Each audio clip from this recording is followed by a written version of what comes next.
সেদিন আলফ্রেস্কোতে গিয়েছিলাম, সেখানকার ফুড এবং অ্যাম্বিয়েন্স কেমন ছিল চলো সেটাই তোমাদের সাথে শেয়ার করা যাক। আসসালামু আলাইকুম, this is Maria from Maria's diary. আশা করি সবাই ভালো আছো, আমিও আলহামদুলিল্লাহ ভালো আছি। তো হঠাৎ করেই ভাবলাম যে আজকের লাঞ্চটা বাহিরে করা যাক। তো যেমন ভাবা তেমন কাজ, রেডি শেডি হয়ে বের হয়ে পড়লাম। বাহিরটা অনেক বেশি সুন্দর একটা ওয়েদার ছিল, তারপরে ডিরেক্ট চলে গেলাম আলফ্রেস্কোতে। তোমাদের সাথে একটা কথা শেয়ার করি, আমি অলওয়েজ বের হয়ে ভাবি কোথায় যাব, আমি বের হওয়ার আগে ভাবি না কোথায় যাব। এনিওয়েজ, তো দেখতেই পাচ্ছ অনেক সুন্দর অ্যাম্বিয়েন্স, এখানকার প্রতিটা কোনায় কোনায় তোমরা অনেক ভালো ভালো ছবি তুলতে পারবে। মোট কথা অনেক ফটোজেনিক একটা প্লেস, তোমরা চাইলে এখানে ভিজিট করতে পারো এবং এখানকার ফুডও অনেক বেশি ইয়াম্মি। আমি কি কি অর্ডার করেছিলাম সেটাই তোমাদের সাথে শেয়ার করব। আমি ফার্স্টে সবগুলো ভিউজ নিয়ে তোমাদের সাথে দেখাচ্ছিলাম যে দেখো কত বেশি সুন্দর। অফকোর্স ফুডের পাশাপাশি অ্যাম্বিয়েন্সটা অনেক বেশি সুন্দর হওয়া জরুরি, যেহেতু আমরা মেয়েরা অলওয়েজ ফটো তুলতে অনেক বেশি পছন্দ করি গাইস। তারপর আসি এখানকার ফুড নিয়ে, মিডল একটা রেঞ্জের মধ্যে ছিল। আমি অর্ডার করেছিলাম একটা প্লেটার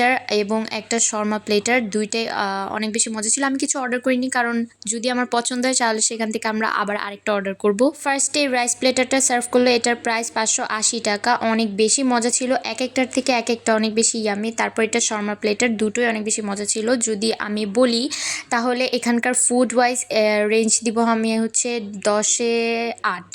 আর এটা হচ্ছে সেই শর্মা প্লেটারটা, এত বেশি ইয়াম্মি ছিল। ইউজুয়ালি সবার মধ্যে যা দেওয়া হয় এখানে তাই দেওয়া হয়েছিল, অনেক মজা ছিল। এর মধ্যে যে ব্রেস্ট বিফটা দেখতে পাচ্ছ এটা অনেক বেশি সসি ছিল এবং অনেক সফট ছিল, এবং পুদিনার যে চাটনিটা এটা অনেক বেশি ইয়াম্মি ছিল। এই প্লেটারটা খাওয়ার পর আমি আবার আরেকটা অর্ডার করেছিলাম। এখানে অনেক ধরনের ডেজার্ট আছে, তোমরা চাইলে অর্ডার করতে পারো। আজকের ভিডিও এ পর্যন্তই, সবাই ভালো থাকবা, আল্লাহ হাফেজ।